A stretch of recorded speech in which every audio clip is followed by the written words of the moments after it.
Hali gani mwanafamilia wa channel tupendwa hii hapa ya Vizoza Media. Kama ndo mara yako kwanza, basi nikusihi usisahau kusubscribe, kulike, kushare pamoja na kucomment. Bwana Diamond Platnumz achukizwa na Dvoice baada ya kutoa wimbo na Malio, kitu ambacho alichoweza kukizungumza bwana mkubwa Diamond Platnumz kimewafanya watu wengi waweze kushangazwa na mengi na kusema kwamba kwani mpaka ngoma inaandaliwa na mpaka kuweza kufikishwa sehemu husika Diamond Platnumz alikuwa wapi?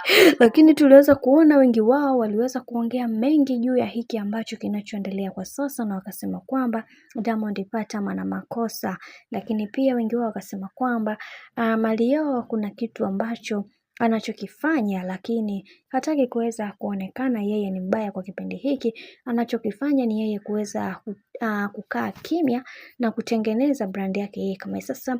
Leo hii tumeweza kumuona bwana mkubwa Diamond Platnumz akiweza kuzungumza mengi, akisema kwamba kiukweli nimechoshwa na haya mambo ambayo yanayoendelea.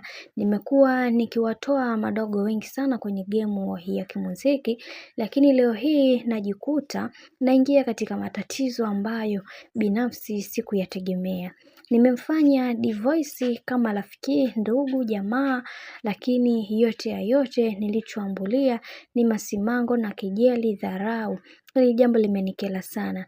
Mkumbuke ndugu zangu, mtu atakapoweza kuingia kwenye management yangu lazima apate ruhusa na kibali kutoka kwangu, lakini kuna baadhi ya watu wengine wanachukulia kama hiyo ni moja kati ya fursa kwa upande wao, na mara zote nimekuwa nikizungumza hili jambo mara kadha wa kadha, lakini wengi wao walitamani kabisa kuweza kuliona hili likiweza kutokea kwa kipindi cha nyuma, lakini nasema kwamba Dvoice ameweza kunikosea sana kwa hiki ambacho alichoweza kukifanya, kwa sababu nilitamani kuweza kujua mengi juu yake, lakini sijafanya makubwa kwake, lakini tayari ameshaweza kunivunja tamaa kwa hiki ambacho alichoweza kukifanya. Kiukweli mimi kama meneja wake ama kama kiongozi wake nimeshindwa kuweza kumpambania kwa upande wake, kama ameweza kuvunja makubaliano kati yangu mimi na yeye na kuweza kufanya maamuzi kwenda kufanya kitu ambacho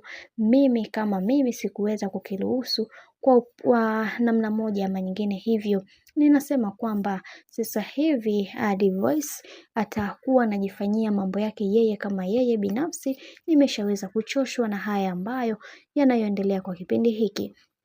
Bwana, mambo ndo kama hivi ambavyo unavyozidi kuona mambo yanazidi kupamba moto kadri siku zinavyozidi kwenda, maana tumeweza kuona wengi wao walitamani kuweza kujua mengi juu ya haya ambayo yanayoendelea kwa kipindi hiki, na hivyo ndivyo ilivyo, na Diamond Platnumz tayari ameshaweza kufanya maamuzi yake.